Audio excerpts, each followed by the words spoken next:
Buongiorno, benvenuti alla nostra diretta. Siamo anche oggi in edizione straordinaria per informarvi di quel che sta succedendo in Veneto con l'emergenza coronavirus. Come sempre il momento più importante dal punto di vista dell'informazione di questa giornata sarà alle 12:30 quando si svolgerà la conferenza stampa del Presidente del Veneto Luca Zaia dalla sede della Protezione Civile di Marghera. Quella di oggi, lo ricordiamo, è l'ultima conferenza stampa che poi verrà comunque ripetuta nei prossimi giorni in altre forme, ma ve ne daremo notizia e conferma nel corso della nostra informazione quotidiana.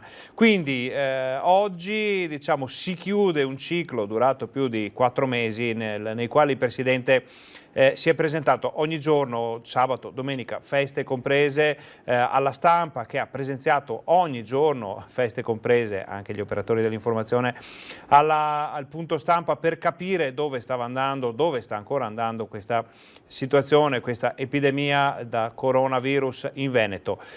Sapremo quindi dal Presidente le ultime notizie, vedremo i dati aggiornati, capiremo quali sono le scelte della Regione per l'immediato futuro, quindi come sempre un punto molto importante. Prima di iniziare a vedere e rivedere quello che è successo in queste ore, noi andiamo a dare un'occhiata alla tabella che ci è stata inviata dall'Azienda Zero della Regione Veneto, che ci dice la situazione, fotografa la situazione, ma è quella di ieri sera, come sempre deve ancora arrivare la tabella di oggi, questa è quella di aggiornata ieri. Vediamo che a ieri sera c'erano 460 casi positivi in Veneto, più uno sull'ultima rilevazione, c'era stato un caso positivo in più riscontrato a Treviso. Il totale dei casi dall'inizio dell'emergenza coronavirus è di 19.279, sono 711, vedete, le persone ancora in isolamento domiciliare e 16.807 quelle che sono guarite, ovvero i negativizzati. Sale a 2.012 il numero delle persone che hanno perso la vita sia negli ospedali del Veneto sia nelle strutture extra ospedaliere. Scendiamo nella seconda parte della tabella, che è altrettanto importante perché fotografa la situazione degli ospedali del Veneto in questo momento. Vediamo che ieri sera c'erano 189 persone ancora ricoverate, di cui solo 18 positive al coronavirus e 171 invece negativizzate. Solo 10, e questa è un'ottima notizia, le terapie intensive impegnate, tutte con pazienti che si sono negativizzati, ovvero notizia importante in questo frangente, non c'è nessuna terapia intensiva in Veneto impegnata con un paziente positivo al coronavirus, quindi un dato molto, molto importante e molto positivo. 3.500 le persone dimesse dagli ospedali, 1.427 quelle che hanno perso la vita negli ospedali del Veneto.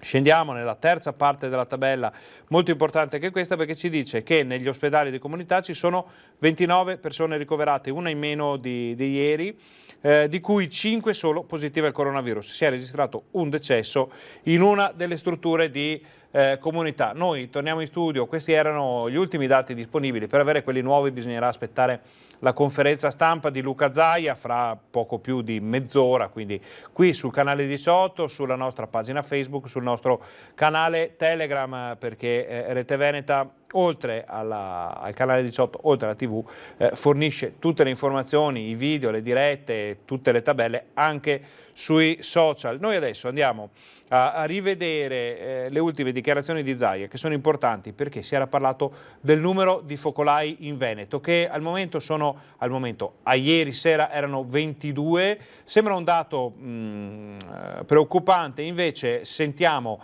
la cronistoria del numero dei focolai negli ultimi giorni, nelle ultime settimane, fatta dal Presidente Zaia, che può dare nuova luce a questo dato. Che abbiamo fatto partire una lettera a tutti i dipartimenti e faremo gratuitamente il tampone a tutte le badanti. Sì, che tornano ovviamente.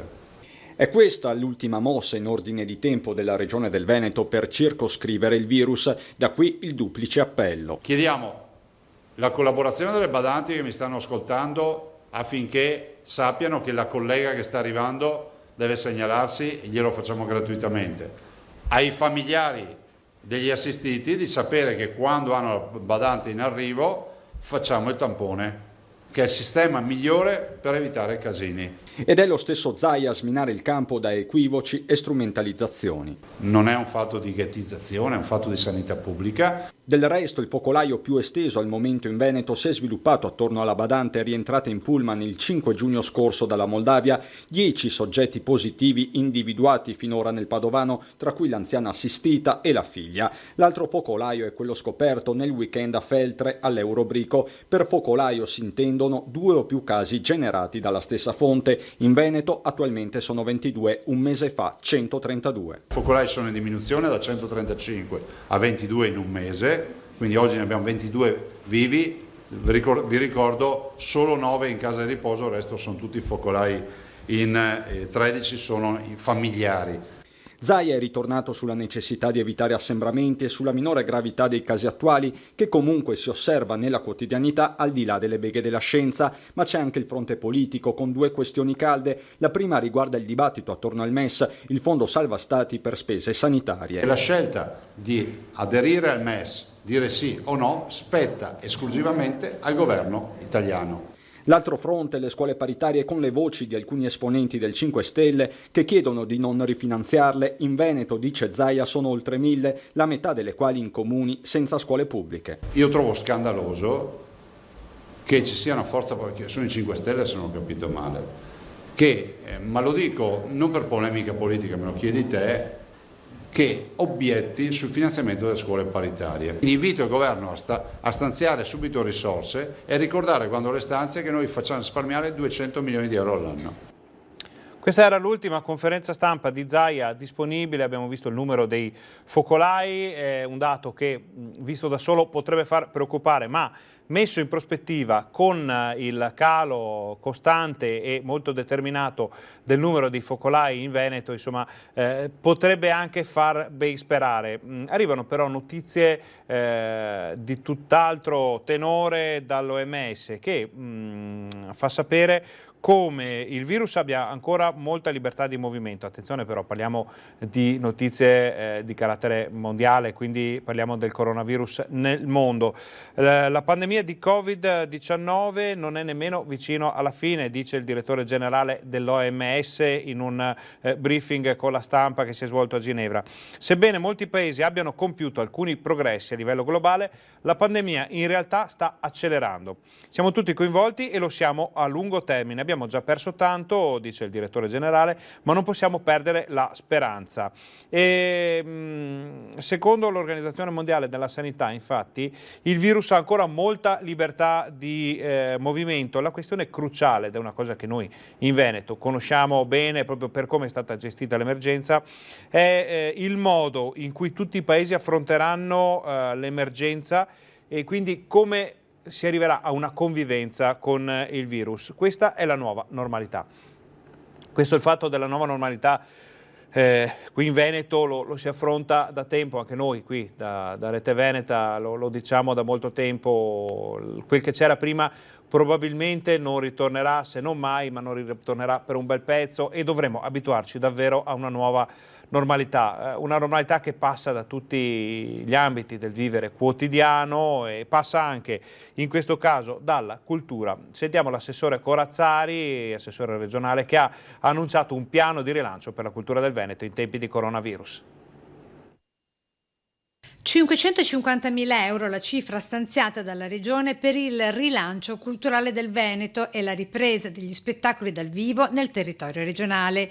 Fondi con cui si cerca di dare conforto anche alle maestranze del settore, a loro volta, come noto, fortemente colpite dal Covid. Sì, perché dietro al lavoro degli artisti c'è il lavoro silenzioso ma importantissimo delle maestranze, dei tecnici. Ebbene, tutto questo mondo ha bisogno di riprendere a lavorare e quindi il nostro sostegno va proprio nella direzione di far ripartire tutte queste attività e far ricominciare anche queste persone a lavorare ed avere un ritorno di capacità economica. 4 le istituzioni culturali venete coinvolte, specie nell'implementazione della produzione: il Teatro Stabile del Veneto, il Comunale di Vicenza, Arteven e FITA, la Federazione del Teatro Amatoriale. per portare una ripartenza rispetto a quello che è un filo con il pubblico che è stato interrotto. Dobbiamo riallacciare questo filo e lo faremo con centinaia di rappresentazioni che andranno nelle nostre piazze e nei teatri grandi e piccoli della nostra regione.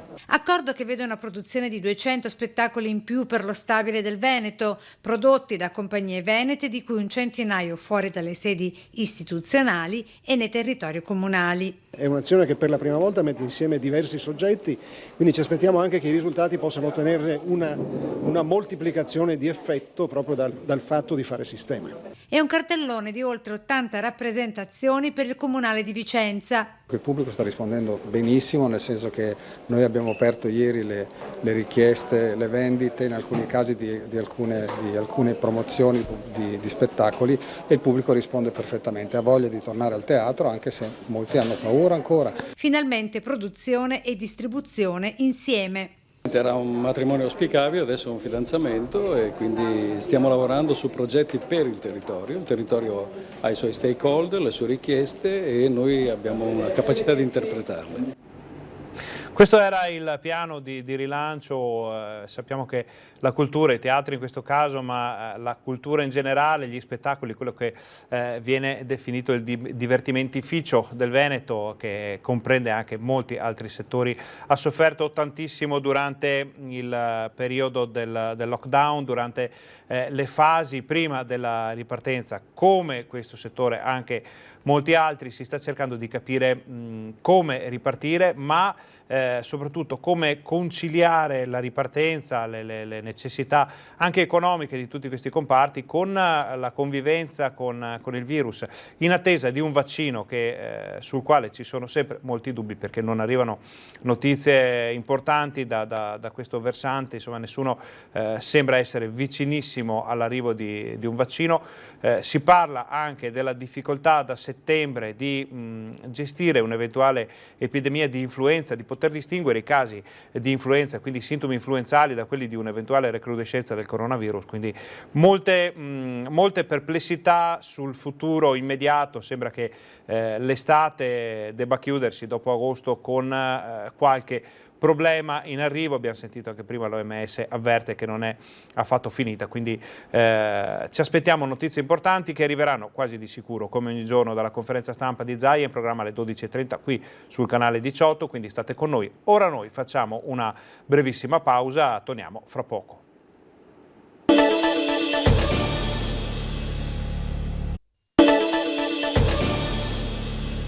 Buongiorno, bentornati alla nostra diretta. Siamo in edizione straordinaria anche oggi per informarvi su quel che succede in Veneto con l'emergenza coronavirus, ma per darvi anche tutte le altre notizie dalla nostra regione. Vi ricordiamo, come sempre, alle 12:30 la conferenza stampa di Luca Zaia dalla sede della Protezione Civile di Marghera, l'ultima di questo genere, perché poi si svolgeranno altre conferenze stampa, ma non tutti i giorni, quindi ve ne daremo poi notizie durante questa fascia di informazione. Sicuramente il governatore lo dirà in conferenza stampa, poi ci avvertirà di quando sarà il prossimo appuntamento. Noi saremo comunque sempre presenti con i nostri giornalisti, come saremo presenti oggi con anche le vostre domande, con tutti gli approfondimenti.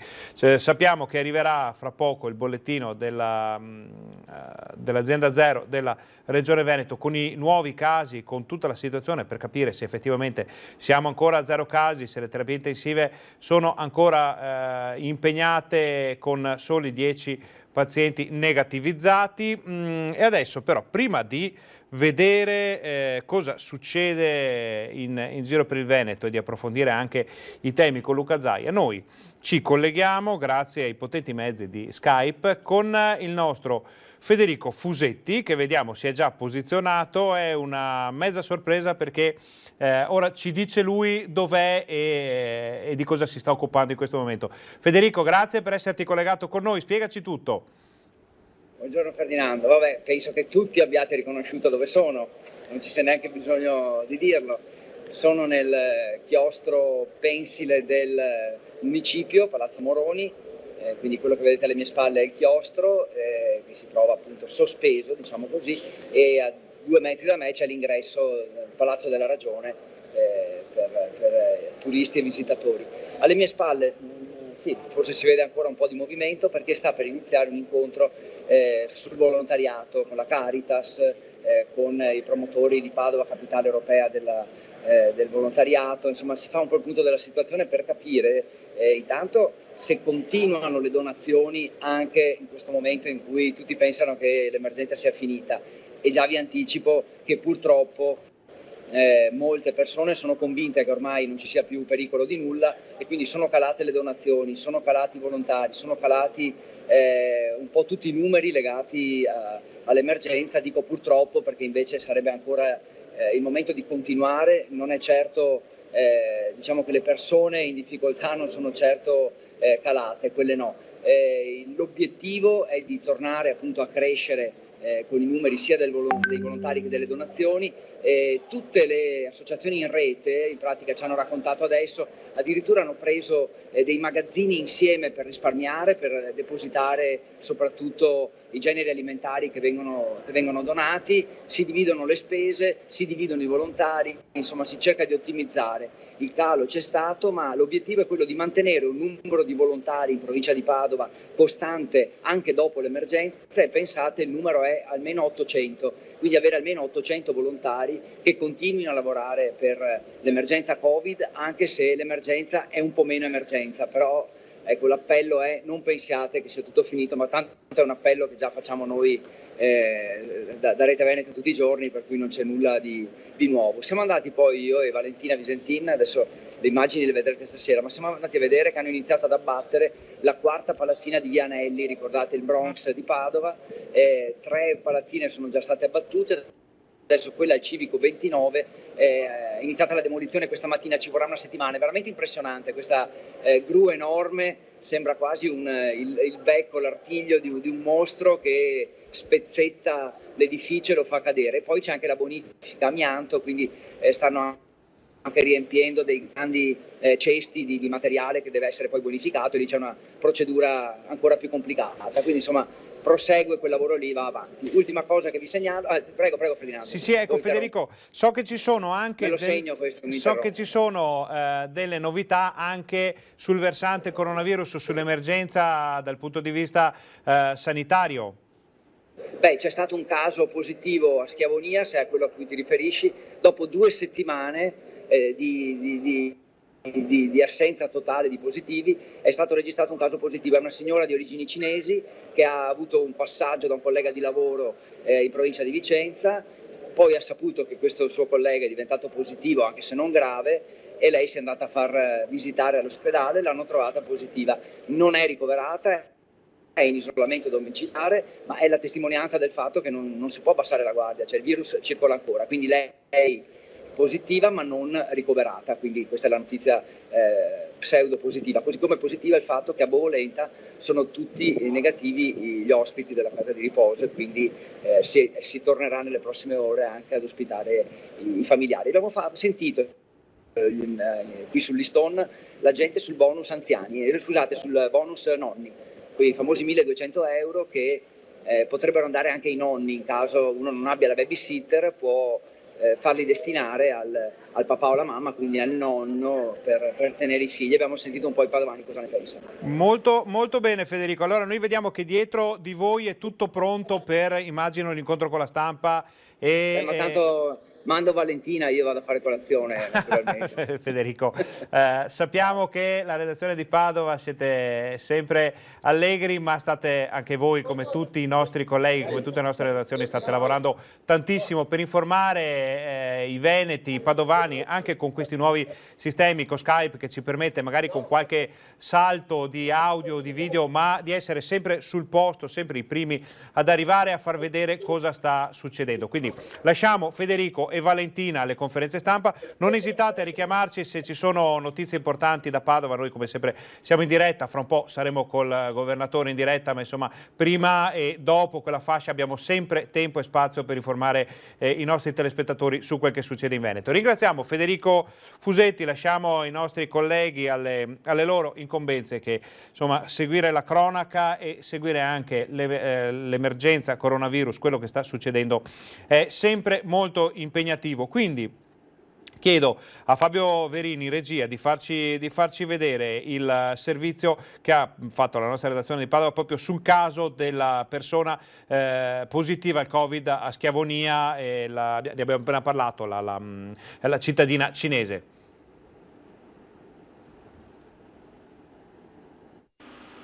Una donna di origini cinesi che vive nell'Alta Padovana e che si è presentata al pronto soccorso dell'ospedale Madre Teresa di Schiavonia è risultata positiva al Covid-19. Aveva una leggera febbre e ha dichiarato di essere stata in contatto con un malato di coronavirus. Immediatamente è scattato il protocollo che ha fatto isolare la donna in un'area Covid dove le sono stati fatti il tampone e il test serologico, risultati entrambi positivi. Era da 2 settimane che non si registrava un caso di positività a Schiavonia, tuttavia le sue condizioni non erano tali da richiedere il ricovero e così la donna è stata posta in isolamento domiciliare a casa. Ora l'ULSS 6 ricostruirà i contatti della donna che ha deciso di presentarsi in ospedale dopo aver avuto un passaggio in auto da un uomo poi risultato positivo circa una settimana fa. La paziente vive nell'Alta Padovana e lavora in una fabbrica della provincia di Vicenza. Tutti negativi al Covid-19 invece nella casa di riposo Sereni Orizzonti di Bovolenta. Ospiti e personale sono risultati negativi ai test e quindi già dalle prossime ore riprenderanno le visite dei parenti che erano state sospese per precauzione in attesa dell'esito dei test sui 53 anziani e sul personale dell'istituto. E torniamo a parlare di sanità, in questo caso padovana, perché il direttore sanitario dell'azienda ospedaliera Daniele Donato è stato convocato dalla procura a Bergamo per approfondire, per partecipare all'inchiesta per la mancata zona rossa di Alzano. La Procura di Bergamo sceglie un altro esperto padovano come consulente nell'inchiesta sulla gestione dell'emergenza coronavirus nella provincia bergamasca. Dopo la convocazione settimana scorsa di Andrea Crisanti, direttore del laboratorio di microbiologia e virologia dell'azienda ospedaliera di Padova, nelle scorse ore anche Daniele Donato, direttore sanitario dell'ospedale di Padova, è stato chiamato dai magistrati bergamaschi. Donato lunedì mattina si è presentato in tribunale a Bergamo per accettare l'incarico. L'ospedale di Padova è stato in grado di arginare il contagio dividendo il nosocomio e garantendo un percorso assolutamente covid-free per i pazienti non malati in piena emergenza. Crisanti invece è il padre dello studio in corso sulla popolazione di Voca, è stata testata per ben 3 volte e posta in isolamento realizzando una delle prime zone rosse d'Italia. Entrambi i consulenti scelti dai PM bergamaschi dunque rappresentano il modello veneto che ha saputo arginare la pandemia meglio di altre regioni. Crisanti e Donato però qui in Veneto non sono stati immuni dalle polemiche. A inizio maggio proprio il direttore sanitario era finito al centro di una bufera per un video in cui accusava i medici specializzanti di comportamenti poco prudenti che avrebbero favorito la diffusione del contagio in ospedale. Si era poi scusato con i giovani medici che comunque avevano scioperato per protesta. E ora cambiamo pagina, stiamo sempre nell'ambito dell'emergenza o dei corollari dell'emergenza e andiamo a vedere quella che è la gratificazione che è stata data a un gruppo di studenti, in questo caso studentesse perché i maschietti non erano presenti all'iniziativa, che hanno vinto molte medaglie d'oro, d'argento e di bronzo in un concorso musicale nazionale. Si tratta delle studentesse di una scuola di Bassano del Grappa che sono state ospiti di Luca Zaia e poi hanno parlato ai nostri microfoni. Buongiorno, ecco l'insegnante. Loro sono degli eroi. Cos'è che hanno fatto? C'erano 500 partecipanti, contendenti, giusto? C'era un concorso nazionale, la musica non si ferma, accordarsi è possibile e loro in maniera diciamo virtuale sono riusciti a partecipare a questo concorso e il risultato, 9 studenti si sono iscritti alla competizione nella classe pianoforte e sono saliti sul podio. Eccole qui le medaglie della scuola Vittorelli di Bassano, che si è imposta sul panorama nazionale portando a casa 3 ori, 2 argenti e altrettante medaglie di bronzo. Partecipando alla sezione pianistica del concorso La musica non si ferma, accordarsi è possibile. Una delegazione dei premiati è stata ricevuta dal presidente Luca Zaia nella conferenza stampa quotidiana, assieme all'insegnante che li ha seguiti per il concorso. Sono ancora un po' incredibile perché è stato veramente un traguardo allucinante. I ragazzi si sono preparati da settembre che lavoravano per un concorso. Di solito i concorsi sono in presenza, quindi Quando c'è scappata questa opportunità del concorso in presenza, ho provato in tutti i modi a cercare, abbiamo trovato questo concorso appunto di Trento in cui bisognava appunto spedire dei video. E ho detto ragazzi vai, proviamo, cominciamo, e loro sono stati fenomenali. Fenomenali sì, visti i risultati, ma anche molto emozionati. È una bella emozione, bello. E tu cosa hai pensato quando ti hanno dato la medaglia d'oro? Ho detto mamma mia, in questi mesi è stato bello comunque, perché anche a distanza siamo riusciti a fare tanto comunque, quindi mi sono sentita orgogliosa di me stessa. E a casa cosa ti hanno detto i tuoi amici, la tua famiglia? Sì, che era difficile, comunque ce l'abbiamo fatta, quindi bravi. E per qualcuno di loro potrebbe aprirsi un giorno una carriera nel mondo della musica. A me piacerebbe molto continuare a suonare il pianoforte e magari anche cominciare a cantare, perché mi piace molto. E adesso andiamo a Vicenza, dove sono ripartite, come nel resto del Veneto, in seguito all'ordinanza emanata qualche giorno fa dalla Regione, le corse a pieno regime e a pieno carico, diciamo, di viaggiatori da parte dei mezzi pubblici. Siamo andati a sentire, per esempio, come è andata nei bus. Non sta andando questo primo carico? Diciamo che le persone non c'è sto grande afflusso di persone, o perché non lo sanno o perché magari non è ancora stato. Buongiorno, com'è andata questo viaggio in autobus? Oggi è a pieno carico. Bene, grazie. Ha paura con questa? Oggi si vanno tutti insieme? No, con mascherina. Io non ho paura perché ho messo mascherina e poi lavo le mani. Tutto comincia meglio. Tornare alla normalità, cosiddetta normalità, era anche un segnale di continuità e di speranza più che altro, perché le cose, noi che siamo sulle strade tutti i giorni vediamo che le cose non sono così rosee come dovrebbero essere. Ecco. Sinceramente c'è molta titubanza sulle persone, cosa fare, cosa non fare, però comunque vedo che si stanno abituando anche al discorso di stare con le mascherine in bus, che si deve salire per forza con le mascherine. Ho adotto le mie cautele giuste che dovrebbe adottare anche quando non è così, le mani eccetera eccetera, ma bisognava uscire, se no si ferma tutto qua. Allora adesso verranno sanificati, bisogna entrare con la mascherina anche se si torna a pieno carico, ma va rispettata la norma di sicurezza. Sì, ho capito io, ma però sai cosa, quando io faccio l'abbonamento ogni anno pago 60 euro, non è niente contro quei che, ma quando ci saranno le scuole è da diventare matti, però faranno qualcosa anche per quello? No, non ho paura, sono tranquilla perché rispettiamo tutte le regole. Abbiamo visto a Vicenza, ad esempio, in questo caso, come sta andando con la riapertura dei mezzi pubblici a pieno carico, poi sentiremo anche altre importanti città del Veneto per vedere se la situazione è simile. Torniamo a parlare adesso di economia, perché stanno arrivando dei dati piuttosto preoccupanti, secondo i quali quando è arrivato il lockdown, quando è arrivata la crisi per il coronavirus, era già in atto in Veneto una crisi con molte persone che avevano perso il lavoro. Ne abbiamo parlato con la nostra redazione padovana.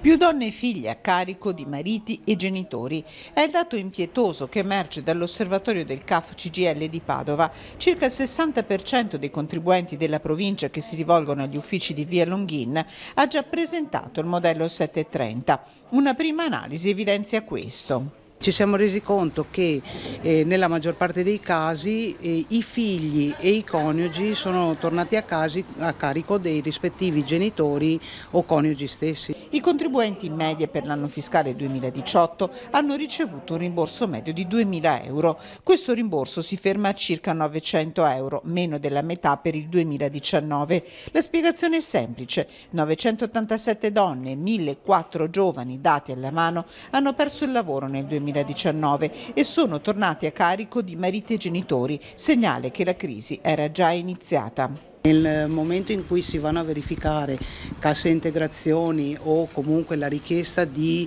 disoccupazioni da parte dei giovani e di chi perde il lavoro, magari non si va a valutare quanti di questi smettono di cercarlo il lavoro. Segnali preoccupanti soprattutto se si guarda al futuro e a quanto potrà accadere nei prossimi mesi dopo il lungo lockdown. Sulle detrazioni inoltre, come già accaduto lo scorso anno, crescono sia per i pensionati sia per i lavoratori le spese mediche che per i pensionati si attestano a 1.250 euro, il 10% in più rispetto al 2018. Noi andiamo in pausa, ma state con noi, facciamo un po' di pubblicità, poi torniamo a vedere il governatore Luca Zaia.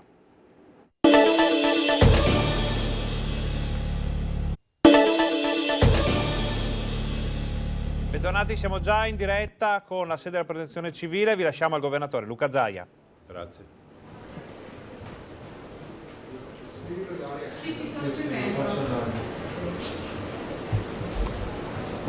Dopo ti passo la parola, dopo le domande ti passo la parola.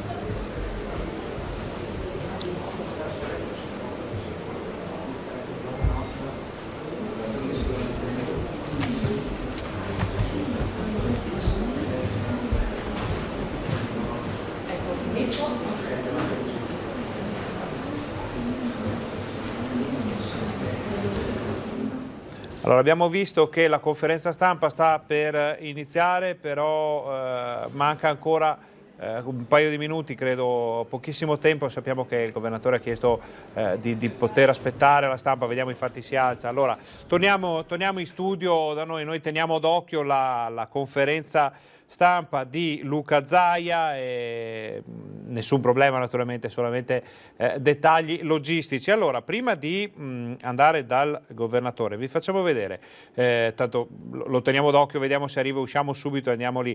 Vi facciamo vedere le immagini di una conferenza stampa in corso proprio in questo momento nella sede dei Carabinieri di Bassano del Grappa, in questo caso, perché continuano comunque le operazioni antidroga da parte delle forze dell'ordine anche in questo momento di emergenza coronavirus. Vediamo questi sono i vertici del comando bassanese dei Carabinieri. È stato arrestato un cittadino nordafricano che aveva 3 etti, pensate, di cocaina nascosti nello sterzo della macchina. Quindi non si ferma né quella che è il giro della droga in tutto il Veneto, sappiamo essere comunque un giro importante, e non si fermano neanche le operazioni antidroga da parte dei Carabinieri, delle forze dell'ordine. Poi nel telegiornale di questa sera vi racconteremo per filo e per segno. Torniamo da Zaia perché lo vediamo che si è seduto e pronto. Crediamo che stia per cominciare la conferenza stampa del governatore. Stiamo qui un po' ad aspettarlo. Io continuo ad aggiornarvi su quello che sta succedendo, poi quando inizia a parlare vi lasciamo a Zaia, perché dicevamo stiamo aspettando i dati dell'azienda Zero della Regione Veneto per capire dove. No, perché oggi sono preso male. Ah, è preso male. E tanto ora poi vi lascerò con il dottor Ponzin che fa tutta la parte coronavirus e banca degli occhi.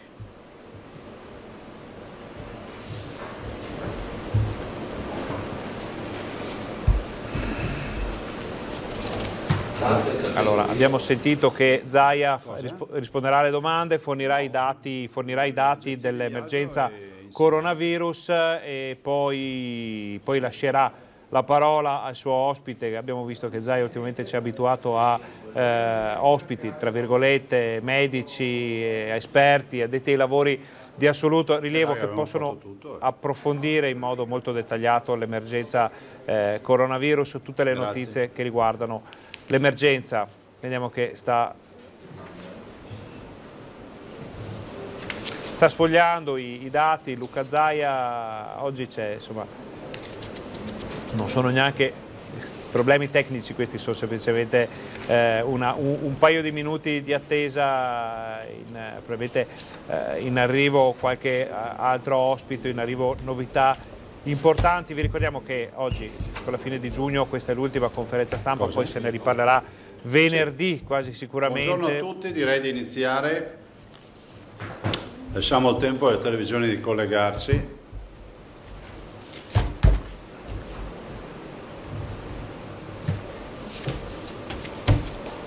Intanto qui alla mia sinistra presento il dottor Ponzin, che è direttore sanitario della Banca degli Occhi, ma però poi parleremo, ciao Alda, parleremo dopo della Banca degli Occhi. Vi dico, per l'organizzazione dei lavori, siccome oggi è una giornata piena di attività, farò il mio intervento, vi lascio la parola per le domande, dopodiché passo la parola al dottor Ponzin e vi lascio al dottor Ponzin. Io passerei subito, ormai sono le 30, 12:30, quindi siamo giusti, passerei innanzitutto al bollettino. Sono 958.434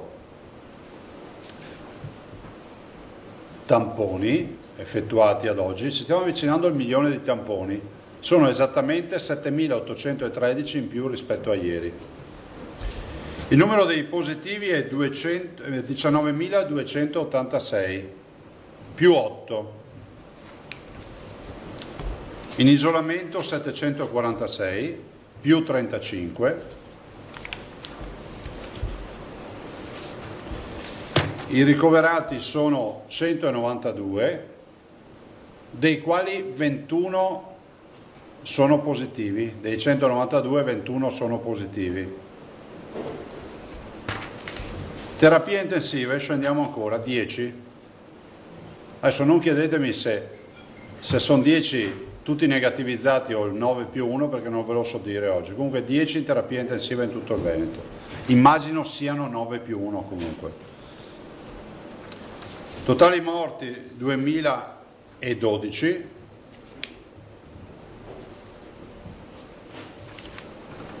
I morti in ospedale resta invariato, ma penso che basti il dato assoluto. I dimessi sono 3.583.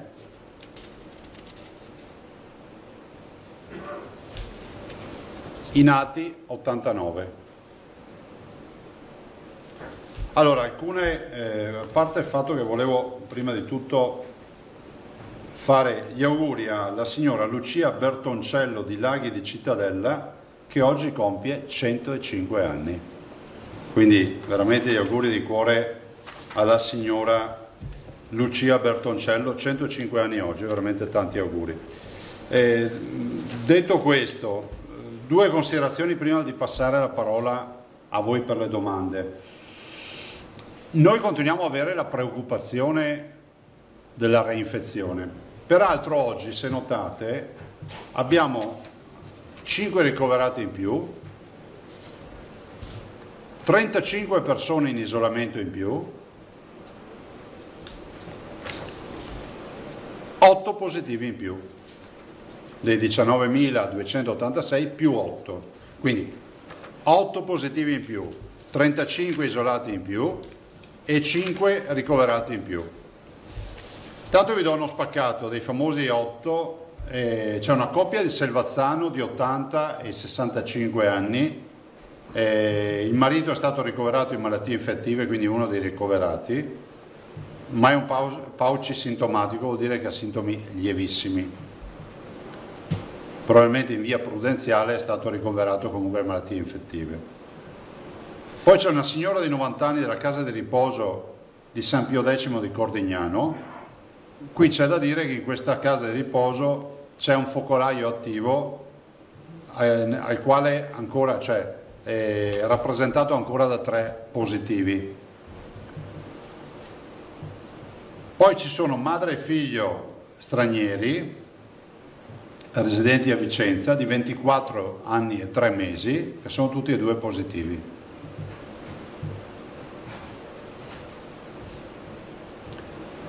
Un ricoverato di 39 anni di Padova a malattie infettive, anche questo Pauci sintomatico, quindi sintomi lievi. E poi un signore di Bergamo di 72 anni e quindi è andato, tampone eseguito in ambito ospedaliero, quindi era un ricovero di cardiologia a Borgo Trento ed è risultato positivo. Perché vi dico questo? Perché la festa della liberazione non funziona. Io continuo a dirvelo. La sanità del Veneto ha consegnato un Veneto pressoché in ordine dopo 3 mesi di lockdown, di attività, di terapie intensive, di malattie infettive, di terapie subintensive. Cioè il mondo della sanità del Veneto ha riconsegnato la macchina tagliandata ai veneti.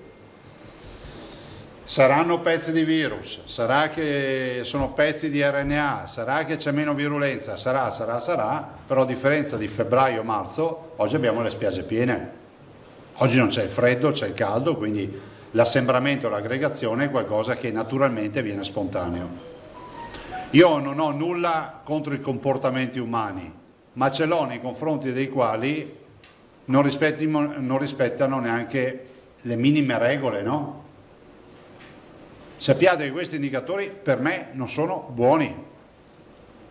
8 contagiati in più e 35 persone isolate in un Veneto che ha sempre fatto, come si può dire, le pulci alla partita del coronavirus, per me non sono un momento di vanto. Per carità, qualcuno dice statisticamente è un fatto isolato, ok, ma per me non sono, anche il fatto isolato in una condizione diciamo ottimale non ci deve stare. Io continuo a dire ai cittadini attenzione, perché lo sport nazionale di non portare più la mascherina, di viverla come la sfida quotidiana contro l'autorità che ti impone l'uso della mascherina, piuttosto che l'assembramento, me ne frego, perché l'assembramento non c'è problema, e sta aria di gioia, allora o è la quiete dopo la tempesta, uno dice boh, la tempesta è passata, però sapete, se invece siamo prima della tempesta, veramente ci stiamo predisponendo tutti per trovarla e mettersi nei guai. Voi immaginate solo se ci fosse una reinfezione, la contabilità che ci verrebbe dalla spiaggia in assembramento senza una minima regola, da piazza in assembramento o quant'altro. Avremmo trovato il sistema per veicolare il virus nel migliore dei modi. Siamo davanti a una bestia terribile. Questo virus è terribile. Io vi faccio sempre il solito logoro esempio di Venezia. Abbiamo avuto Vo, abbiamo avuto Dolo, abbiamo avuto Limena, ve le dico in successione i focolai iniziali. Poi è arrivato Venezia, tutti abbiamo detto beh, a questo punto Venezia farà una strage, e se n'è andato senza neanche disturbare da Venezia, praticamente. Quindi è un virus che ha dei comportamenti incomprensibili. Dalla Cina ci arriva la notizia, dai paesi asiatici, adesso esattamente non so quale sia la località, che c'è una nuova formula, una variante del virus del pipistrello che dà sindrome influenzale nel maiale, che potrebbe essere un ospite intermedio a questo punto, che anche questa potrebbe essere trasmissibile all'uomo. Voi capite che qua c'è poco da scherzare. Allora, da un lato rispondo a quelli che fanno i catastrofisti, cioè dico che se avessimo dovuto tenere in lockdown tutti i cittadini, li avremmo semplicemente accompagnati in sicurezza al ritorno del virus autunnale, a meno che non avessimo programmato di non far più uscire i cittadini di casa. Dobbiamo cercare un punto di equilibrio. Io sono per il punto di equilibrio, questa è la fase della convivenza, però penso che in questa fase non siamo più nella fase 2, siamo entrati nella fase limbo, cioè andiamo avanti o andiamo indietro. Quindi inauguriamo questa nuova fase dove ognuno di noi deciderà se vuole andare allo schianto o cercare di salvare la propria vita e quella degli altri cittadini, perché la fase della convivenza ormai l'abbiamo vissuta, è iniziata il 18 maggio, finisce con oggi, perché oggi con 8 positivi in più, 35 isolati e i ricoveri, dico che bisogna aprire un piccolo warning. Magari sarà inutile, però io non è che sto puntando, come fa qualche scienziato a livello nazionale, che tanto se la spari grossa sul pericolo, se va male hai avuto ragione, se va bene nessuno si ricorda di te, perché quando c'è la festa chi è che si ricorda? Io dico semplicemente con l'obbligo dell'obiettività, di non diffondere allarmismi, perché in questa condizione epidemiologica non è il caso di diffondere allarmismi, però di dire ai cittadini fate attenzione. Vedo che si rinizia a stringere le mani, evitatelo, si rinizia a stringere le mani in un paese nel quale il contatto fisico è fondamentale, evitatelo, continuate a disinfettarvi le mani. Voglio anche ricordarvi che il virus, almeno ce l'hanno detto questo, no? Vive anche sulle superfici, quindi non ha solo un veicolo biologico, può avere anche un veicolo assettico, non è assettico, ma diciamo non naturale, che può essere una lastra di marmo piuttosto che un piano di legno, e quindi ho un packaging di una confezione di un regalo, di un prodotto che comprate. Quindi attenzione a questo, igienizzazione, evitiamo di ripristinare la stretta di mano ancora per un po', la mascherina nei luoghi chiusi e negli assembramenti, e poi ovviamente il distanziamento sociale. Questo è l'ABC.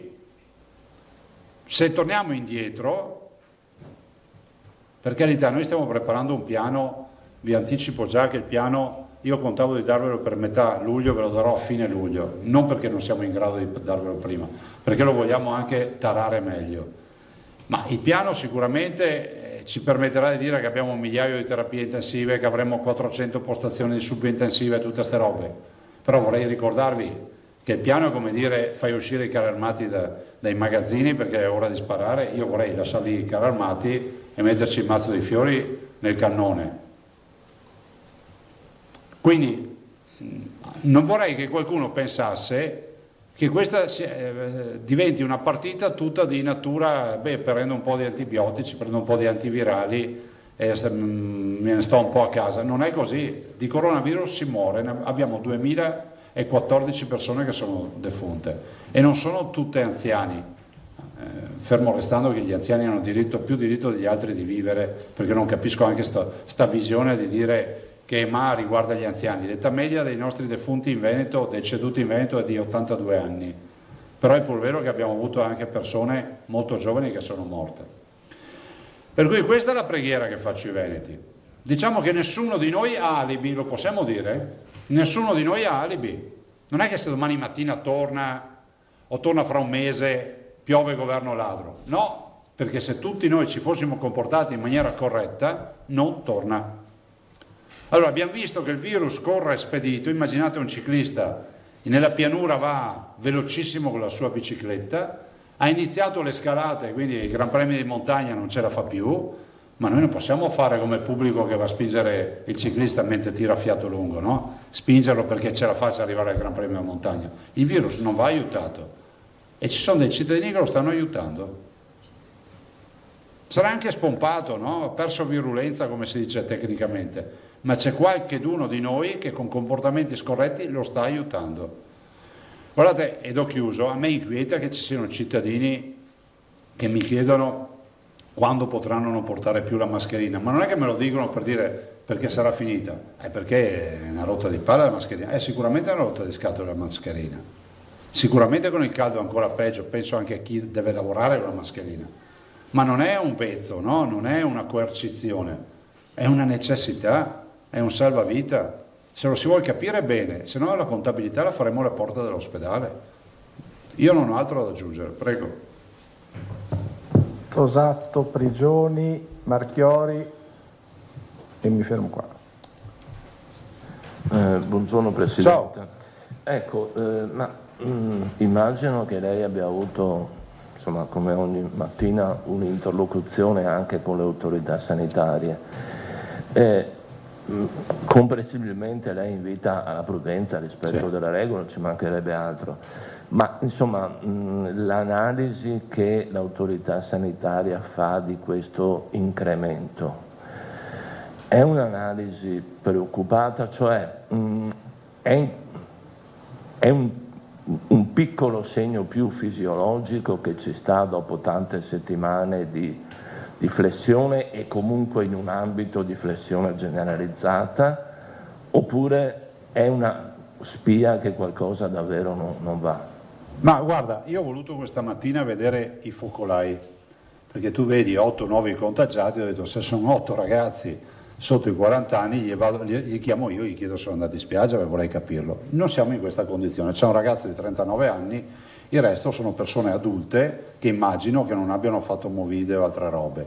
Sono focolai anche comprensibili, no? I 2 anziani 80 anni e 65, la mamma di 23 col bimbo di 3 mesi, scusate, il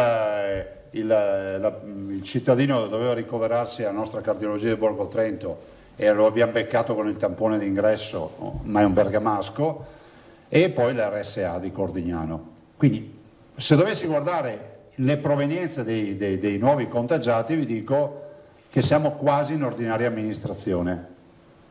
Però, anche se da un punto di vista epidemiologico oggi possiamo dire che la situazione è tranquilla, io non lo sono da un punto di vista programmatorio, perché devo prendere atto che il virus c'è e quando trovo un bimbo di 3 mesi positivo, capite che qualche quesito me lo pongo, no? E una mamma di 23 anni che è positiva. Poi potremo discutere sul contesto, le frequentazioni eccetera, tant'è vero che abbiamo isolato 34 persone. E io dico, guardate, siamo passati a 135 focolai a 22 di oggi, adesso sono 23 col nuovo focolaio, 23 o 24, non ve lo so dire. Facciamo in modo di non abbassare la guardia e di avere certezza del fatto che il virus c'è, dobbiamo ragionare così. Allora, se tu mi chiedi, oggi siamo in allerta, noi non abbiamo mai abbassato la guardia, tanto è vero che la macchina sta continuando a funzionare.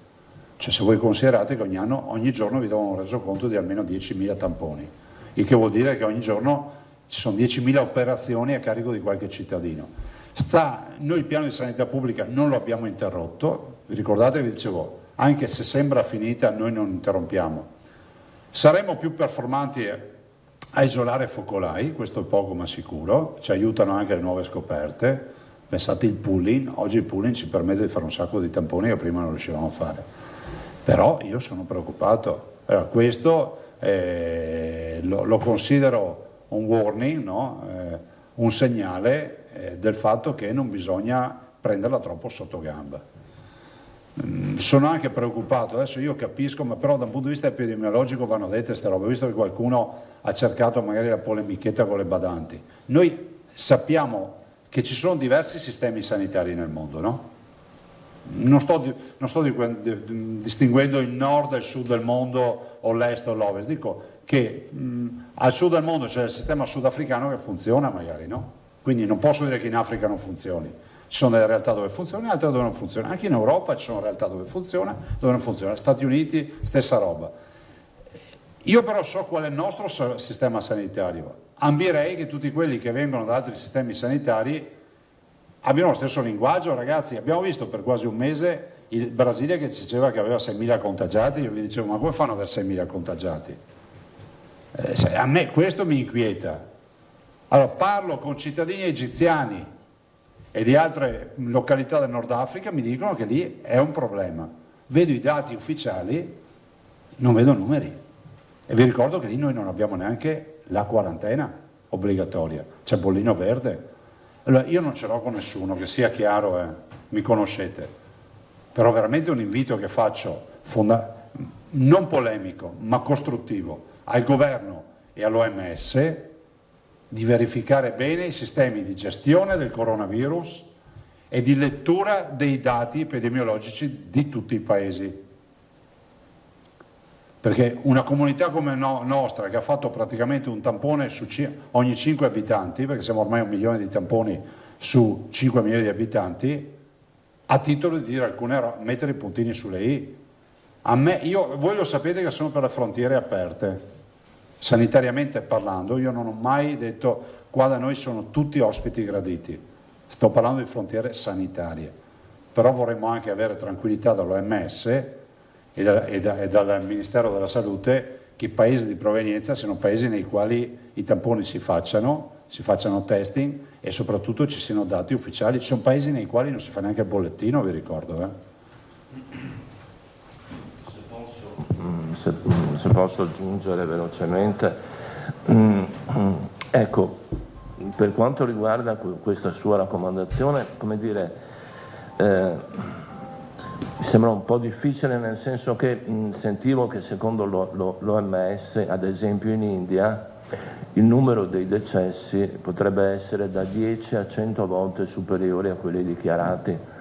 Bene, quali sono le indicazioni dell'OMS rispetto alle movimentazioni dei cittadini indiani nel mondo? Punto di domanda. L'OMS è l'ONU sanitario. Ho capito, qualcuno dovrà dirci qualcosa. Sarà mica il Veneto che parte partiamo da Venezia e andiamo a dettare regole in giro per il mondo, no?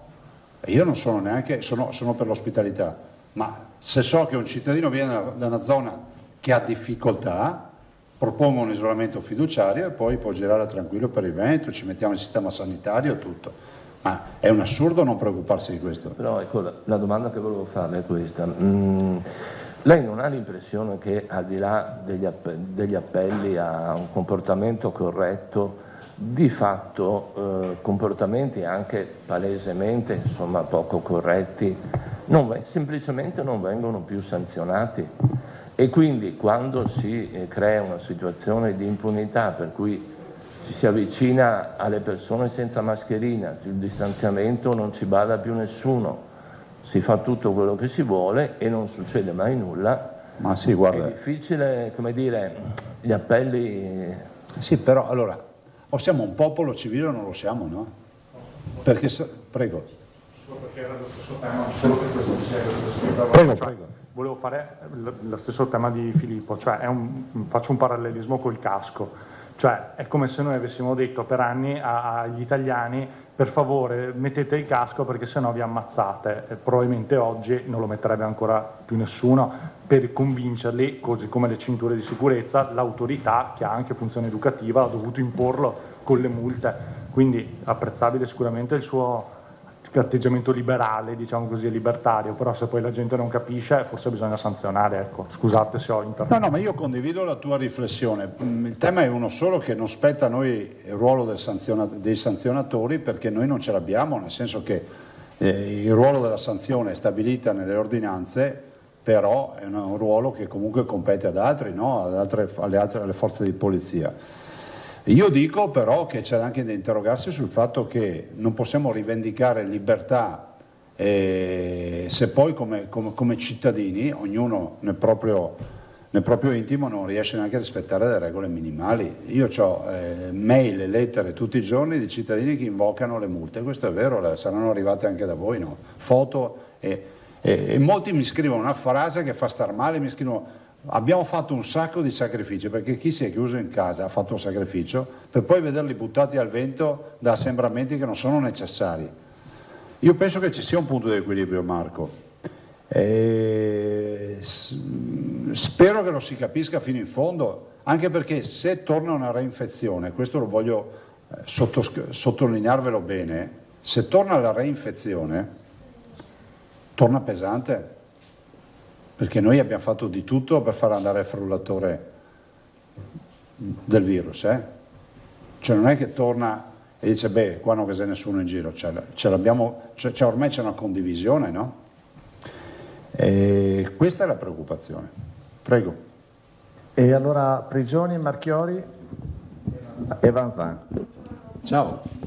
Oggi sono disattese le previsioni dell'algoritmo il vostro algoritmo regionale, che invece indicava per fine giugno l'esaurimento dei contagi? No, guarda, il modello matematico conferma l'andamento, questo non è un dato, diciamo, è un dato che non è l'eccezione che conferma la regola, però è pur vero che davanti a un virus che abbiamo visto come si comporta, cioè uno non è che può dire vabbè, non c'è problema. Io non vi so dire se da qui ai prossimi 10 giorni ci ritroveremo le code davanti agli ospedali, questo nessuno ve lo può dire, no?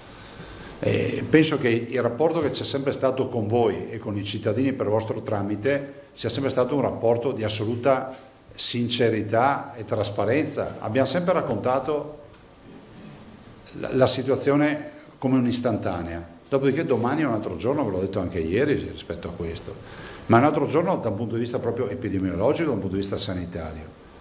A proposito, domani si aprono alcune frontiere, alla luce di quello che ha segnalato prima, è pronto anche a firmare nuove ordinanze, dei provvedimenti proprio per l'isolamento per chi arriva magari da paesi problematici o situazioni di questo genere? Guardate, le regole di polizia sanitaria sono regole nazionali, dopodiché noi possiamo applicare delle regole più restrittive, però è pur vero che il tema delle quarantene è un tema che deve essere applicato in maniera uniforme in Italia, cioè è impensabile che il mio cittadino possa girare in tutta Italia e il cittadino che viene dal paese X fa la quarantena da me e non la fa, che so, in Emilia Romagna piuttosto che in Lazio. Potrebbe infettarmi il mio cittadino che va in Lazio o in Emilia Romagna in vacanza, e quindi capite che le regole devono essere nazionali. Torno al discorso che vi ho detto prima: noi dobbiamo avere certezza dalla comunità scientifica e sanitaria a livello internazionale, perché io vedo delle tabelle su dei dati rapportati alla popolazione di alcuni paesi che sono inquietanti, nel senso che si capisce che non sono dati reali. Marchiori. Presidente, buongiorno. Ciao. 2 domande. La prima, come lei saprà, questa mattina qui fuori ci sono rappresentanti di 2 categorie, agenzie di viaggi, certo, e diplomati magistrali che chiedono una risposta alla Regione. La seconda riguarda una conferenza che è stata indetta dai 5 Stelle più tardi nel primo pomeriggio per quanto riguarda FAS. Dicono c'è una falda inquinata come un lago, la Regione tace e non c'è più l'emergenza Covid, dove sono finiti i controlli, che fine hanno fatto le bonifiche? Ma guardate, su questa farei rispondere l'assessore Bottacin, se lo sentite, perché non mi sembra proprio che la Regione tace. C'è un acquedotto che è in realizzazione. Insomma, guardate, evito di rispondere perché trovo corretto che risponda l'assessore Bottacin, così non do neanche la soddisfazione di avere una risposta a loro, perché mi sembra proprio inopportuno un attacco del genere. Comunque l'assessore è in grado di elencare tutte le attività che si sono fatte. E invece, per quanto riguarda le 2 categorie, le maestre, vi dico che segnalerò nuovamente la conferenza delle regioni, ma questo è un tema del governo. Insomma, ci troviamo tutti concordi sul fatto che non è un tema risolvibile a livello regionale. E fra l'altro un tema complicato, perché dietro c'è sentenze, c'è prese di posizione, eccetera. Giustamente, quantomeno, loro chiedono un'interlocuzione con il governo.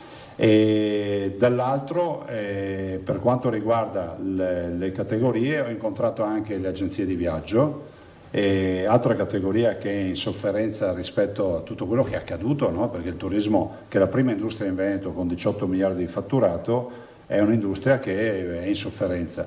Stamattina si pensava a dei dati che sono assolutamente importanti. Stiamo pensando che si apriranno il 50% degli alberghi e avranno il 50% della capienza, del riempimento. Vuol dire un 25% di turisti in alberghiero rispetto a prima, se fosse così, perché 50% chiusi e del 50% aperti, metà coefficiente di riempimento, metà vuol dire che si va al 25% del flusso dell'anno scorso.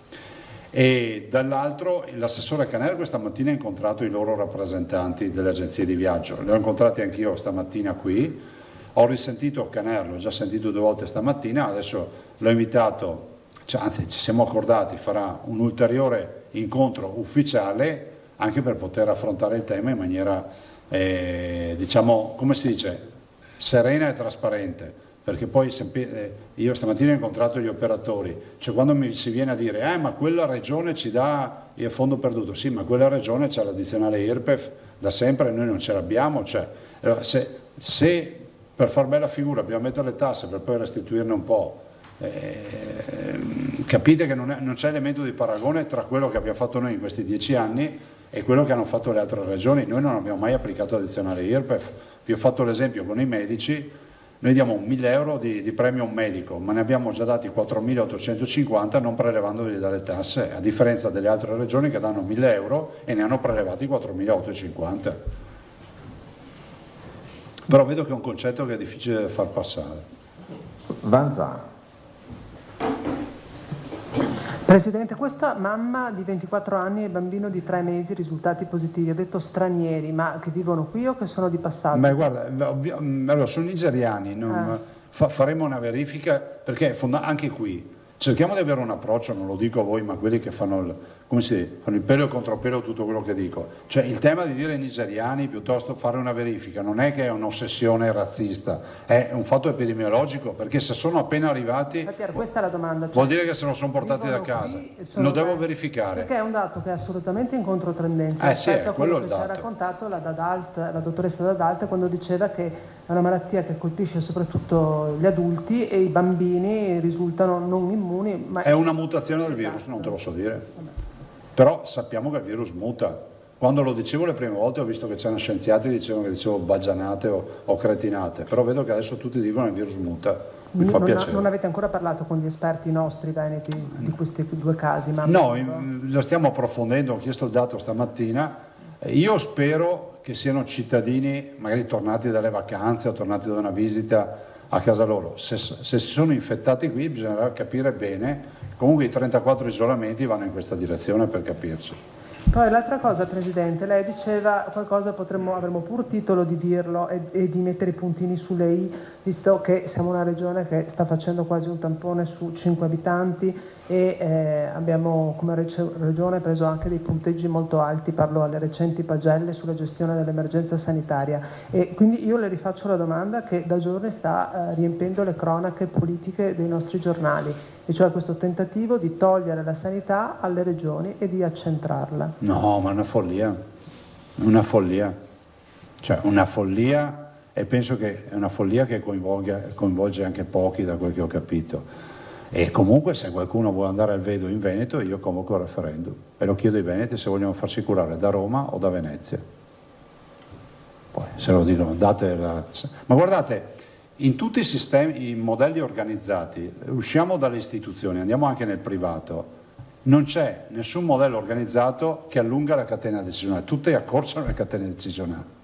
Cioè, ve lo dico io per la difficoltà che già abbiamo noi a livello regionale di fare a ventaglio delle scelte veloci, immediate nelle diverse ULSS. Immaginate da un Ministero di Roma la catena di trasmissione dell'informazione prima che arrivi all'ospedale di Feltre, all'ospedale di Dolo o di Adria, che giro fa?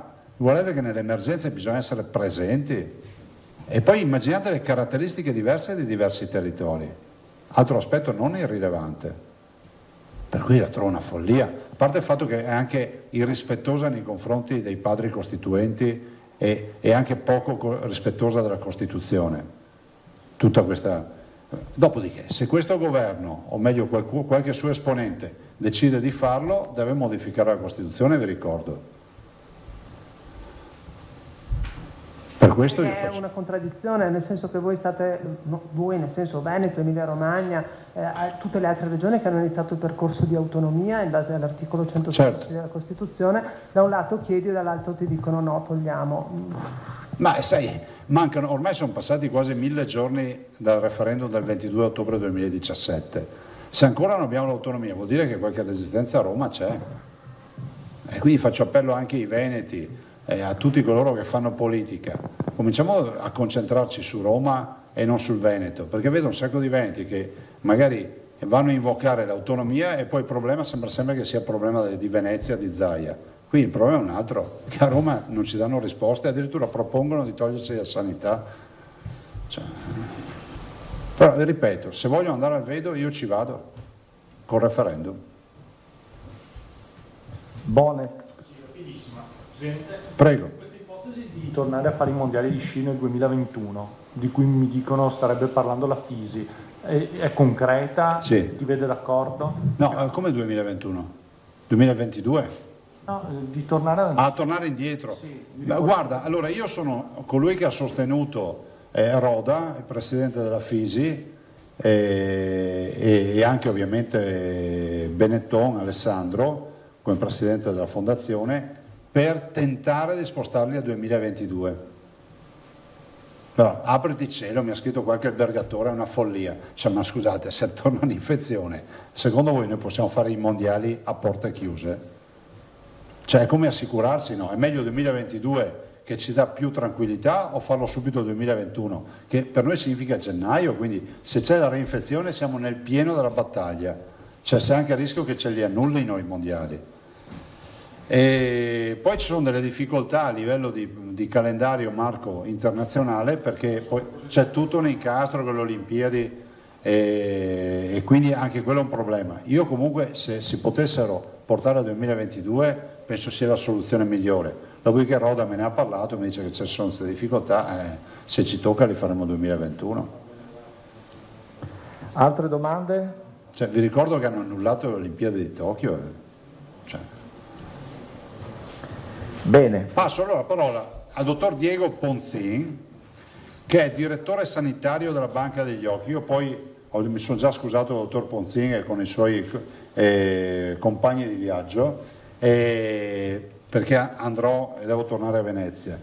Però volevo dirvi una cosa: quando ho incontrato una settimana fa il dottor Ponzin, abbiamo parlato di un po' di attività della Banca degli Occhi, numero 1 a livello nazionale e tra le prime a livello internazionale, poi vi darà anche qualche dato, però abbiamo parlato di Banca degli Occhi, quindi trapianti e coronavirus, e ha delle informazioni, intanto sul fronte dell'efficienza, che sono uniche, ma anche sul fronte del coronavirus e occhi e trapianti, che vale la pena di sapere anche cosa è accaduto.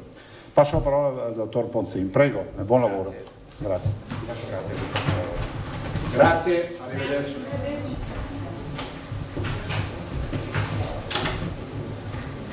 Buongiorno a tutti. Non è mica facile avere un chairman,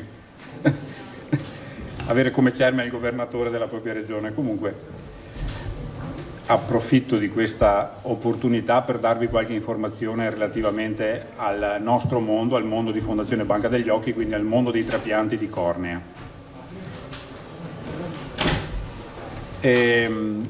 Vorrei subito partire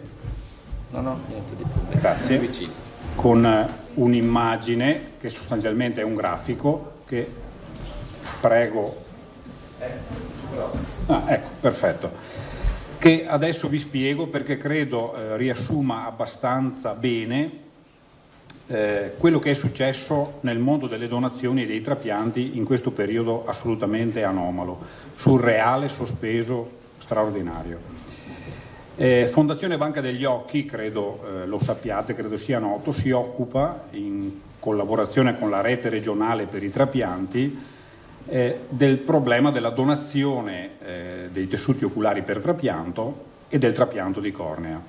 Siamo diventati negli anni un istituto di riferimento nazionale. Vi ricordo che il Veneto, con le sue donazioni, risponde di più della metà dei trapianti di cornea che vengono fatti in Italia. Quindi in Italia, per esempio nel 2019, si sono fatti poco più di 6.000 trapianti, più di 3.000 sono stati eseguiti con cornee donate nella nostra regione o nella vicina Friuli Venezia Giulia, che collabora col nostro programma. Cosa è successo in questo periodo? Naturalmente, se vediamo la questione dal nostro punto di vista, il mondo dei trapianti è un mondo in cui noi dobbiamo cercare di restituire la vista, naturalmente assicurando l'assoluta sicurezza del trapianto, dell'atto chirurgico, e naturalmente un trapianto di tessuto come un trapianto d'organo può veicolare degli agenti infettanti. Allora, dal momento del primo focolaio in Veneto, diciamo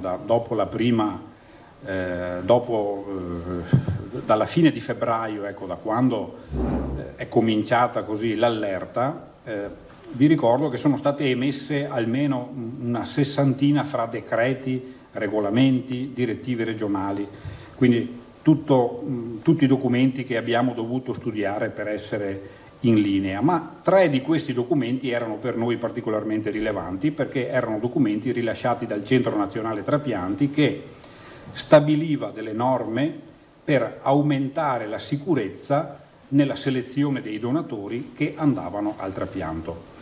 L'effetto di queste norme lo vedete nella curva azzurra, che è quella riferita a quest'anno, al 2020. Queste sono settimane relative ai primi 5 mesi del 2020, paragonati ai primi 5 mesi del 2019. La curva azzurra è la curva di quest'anno, vedete la barra rossa è il primo caso, il primo focolaio a Vo, giusto per orientarci, e la barra nera 2 settimane dopo è l'inizio del lockdown. Vedete che le donazioni sono diminuite, e sono diminuite diciamo circa del 25% in un arco di 5 mesi, proprio grazie alla implementazione di misure aggiuntive per la selezione dei tessuti oculari. Ci terrò però a farvi notare ma non sono azzerate. Non sono azzerate anche se contestualmente negli ospedali in difficoltà, per ragioni organizzative e di sicurezza, venivano comunque sospese le attività programmabili. E anche il trapianto di cornea, che nella parte dei casi non si effettua in urgenza, anche l'attività di trapianto di cornea è stata sospesa. Allora noi come banca occhi che abbiamo il compito di raccogliere e distribuire, ci siamo trovati di fronte a un grande problema, perché la donazione è un atto gratuito e vitale e non può essere accesa e spenta a piacere, non è una fornitura che noi acquistiamo, no? Dall'altra parte non avevamo la possibilità di mandare i tessuti per i trapianti perché il sistema regionale era impegnato nella cura dei pazienti Covid e perché erano state fatte delle scelte. Questo ha creato delle riflessioni importanti, ma ha creato anche delle decisioni importanti. La prima è che il Veneto, ed è stata la prima o fra le prime regioni, ha individuato all'interno dei propri ospedali dei percorsi Covid-free. Su questo vorrei ringraziare in particolare ULS3, il direttore Giuseppe Dalben, che ci ha permesso di delineare dei percorsi attraverso i quali potevamo ricoverare ed effettuare gli interventi, garantendo ai pazienti la sicurezza non solo del tessuto, ma anche la sicurezza di non incrociare percorsi attraversati anche da malati Covid. Non è un dato secondario. La seconda iniziativa importante che ha fatto Regione Veneto è stata quella di raccogliere un messaggio che era stato lanciato dal Ministero della Salute e da noi ovviamente ribadito, ed è stato il messaggio di considerare l'emergenza del donatore. Cosa si intende per emergenza del donatore? Si intende riflettere sul concetto che la donazione di un organo o di un tessuto è un bene che ha una durata limitata, ha una durata e una disponibilità limitata al momento della donazione. Nel caso della cornea la disponibilità è di poche settimane. A questo punto la Regione del Veneto ha emesso una direttiva che ha indirizzato i propri ospedali pubblici all'insegna della ripartenza dei trapianti di cornea. Questa direttiva è stata emessa il 21 aprile e corrisponde alla 17ª settimana dell'anno ed è questa asta blu-violetto. L'effetto lo vedete nel grafico successivo, se posso avere, ed è stato un effetto che per il Veneto, ma anche per tutti i cittadini italiani che vengono in Veneto con la speranza di riacquistare la vista, è stato un effetto straordinario. Potete vedere, questo è l'andamento non delle donazioni, ma delle attività di trapianto.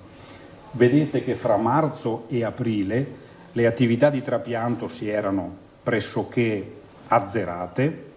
Vi do degli indici, noi come istituzione rispondiamo normalmente di 80-100 trapianti alla settimana, quindi tessuti che vanno in giro in tutta Italia e qualche volta anche in paesi esteri.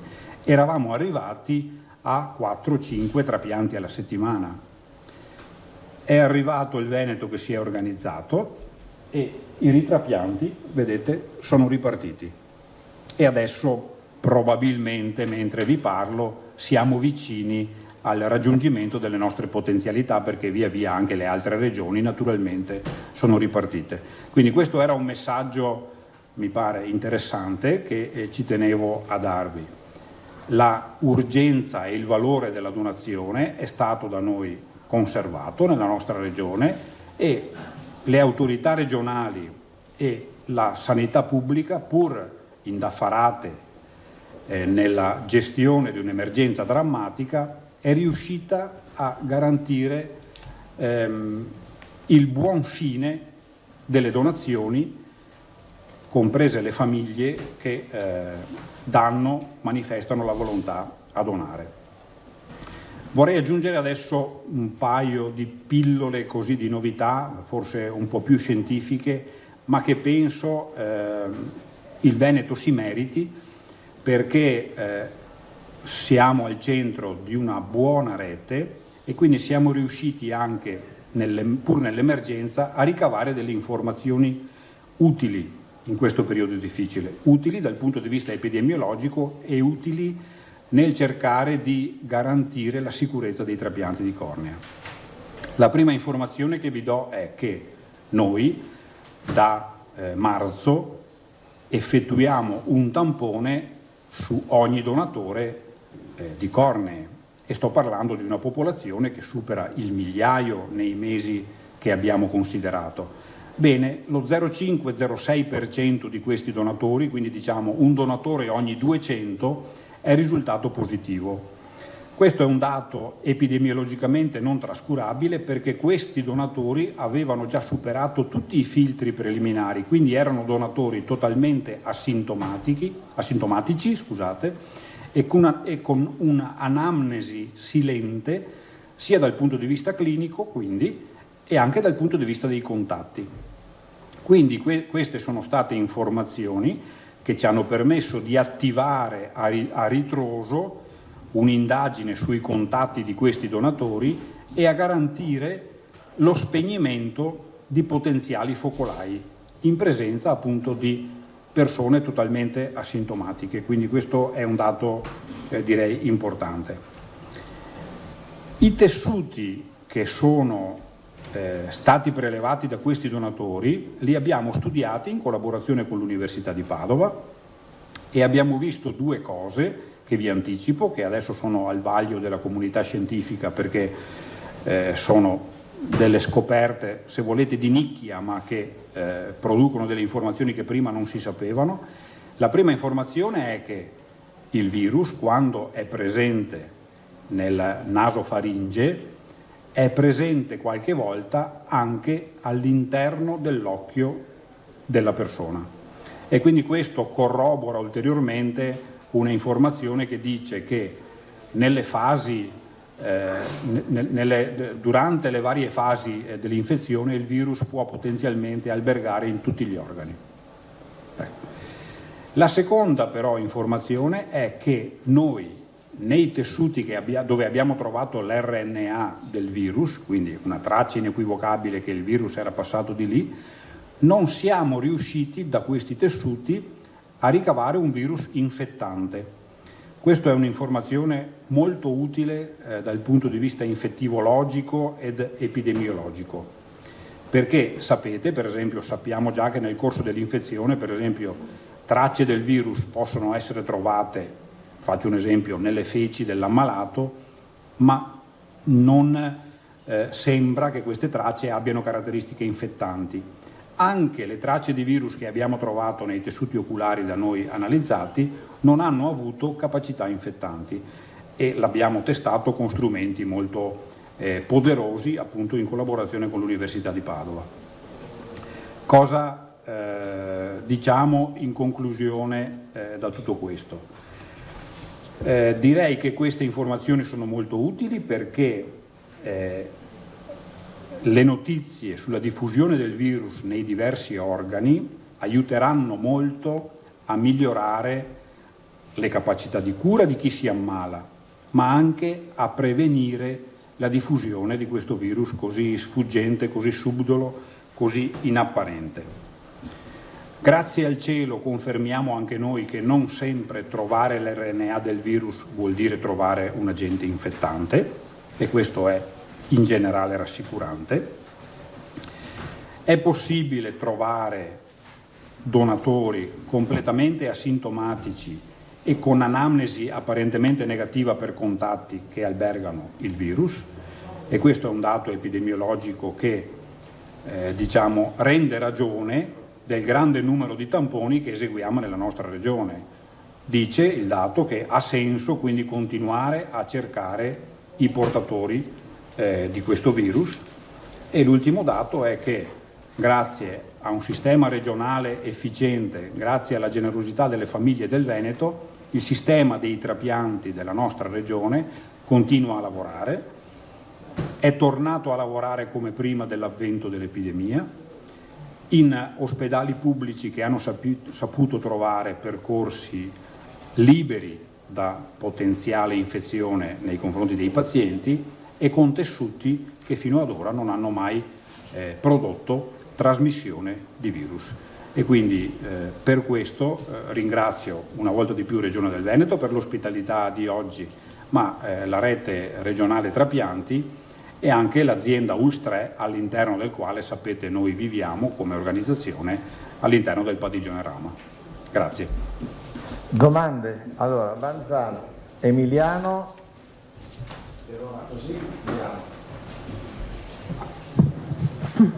Professore, buongiorno. Quando lei dice che avete comunque trovato dei tessuti che poi sono passati dal naso, faringe all'occhio, quei tessuti là voi quindi poi non li avete utilizzati per i trapianti? Assolutamente no, è un criterio. Siamo sull'ordine di quanto?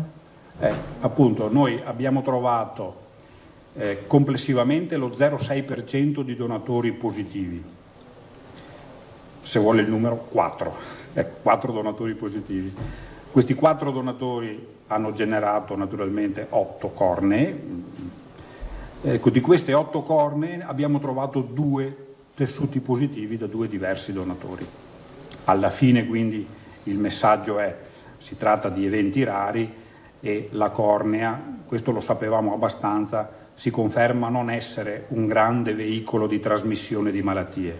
La cornea è un tessuto particolare, non ha vasi sanguigni e quindi diciamo ci aspettiamo che non sia molto efficiente, per fortuna, a trasmettere questo tipo di problemi.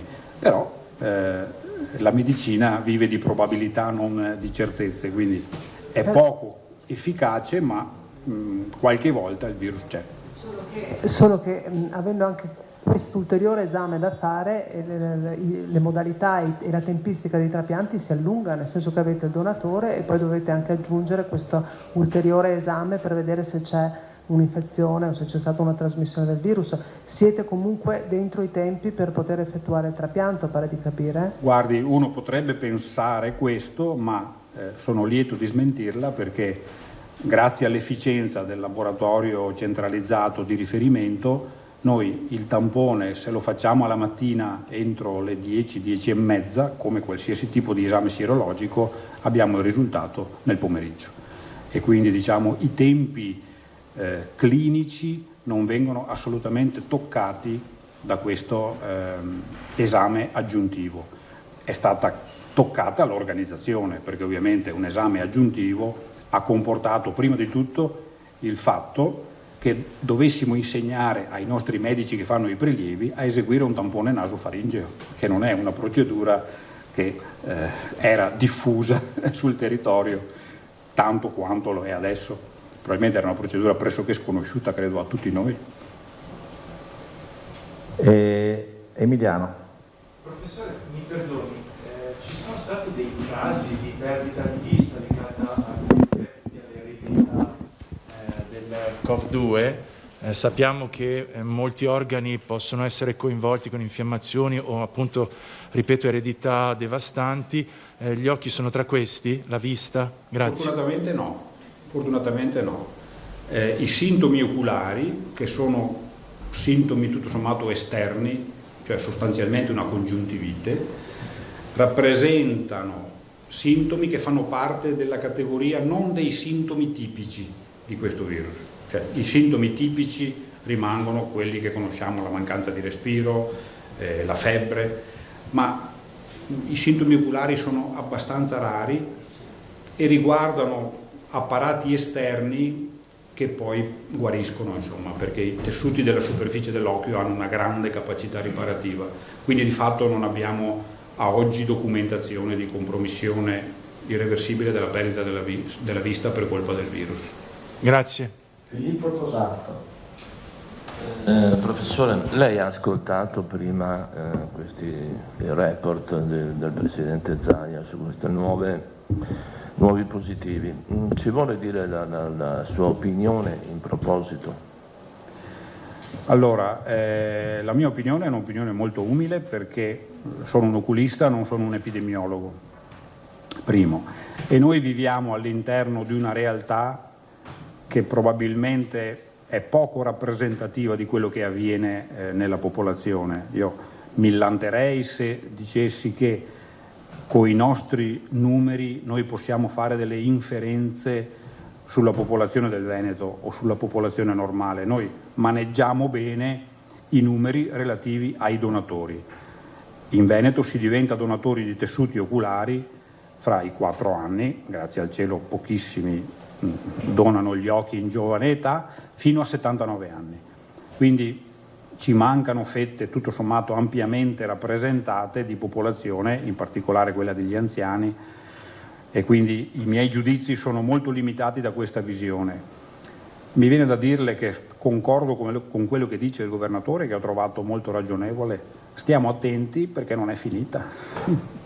E credo che questa attenzione individuale sarebbe già un ottimo viatico per arrivare molto più sereni all'autunno. Tutto sommato le mascherine e la distanza interpersonale sono rimasti i due cardini di prevenzione su cui c'è accordo generale, su cui puntiamo tutti e che sono facilmente realizzabili in quasi tutte le fasi della nostra quotidianità. Se non ci sono altre domande, io ringrazierei il professor Ponzin e lo porterei davanti alle telecamere, però non è finita qui, professore. Questa era la conferenza stampa del governatore Luca Zaia. Abbiamo visto anche il professor Ponzin, suo ospite, che ha parlato di molti temi davvero interessanti. Prima di lasciarci, prima di salutarvi, vi facciamo vedere quello che è il report dell'Azienda Zero della Regione Veneto aggiornato a questa mattina, perché ci sono delle novità. Le vediamo assieme perché è arrivato davvero da pochissimi minuti e vediamo che ci sono 7 casi positivi in più in Veneto, sono 4 a Padova, 1 a Verona, 1 a Vicenza e 1 domiciliato fuori dal Veneto. L'altro dato che spicca particolarmente in questo momento è che ci sono 746 persone in isolamento domiciliare, sono più di 30 in più rispetto all'ultima rilevazione, che era quella di ieri sera.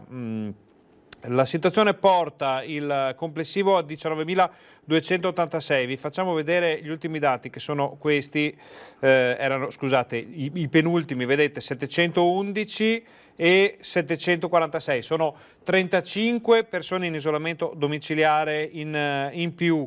Li rivediamo assieme: 2012 i decessi restano quelli, 16.812 i negativizzati, quindi c'è un piccolo salto in avanti, ma Zaia ha detto che non è preoccupato e non c'è niente di cui preoccuparsi, probabilmente è un piccolo focolaio dovuto a Padova. Ci sono arrivati anche i dati sui dettagli di questo focolaio, ma andiamo a vederli fra poco assieme.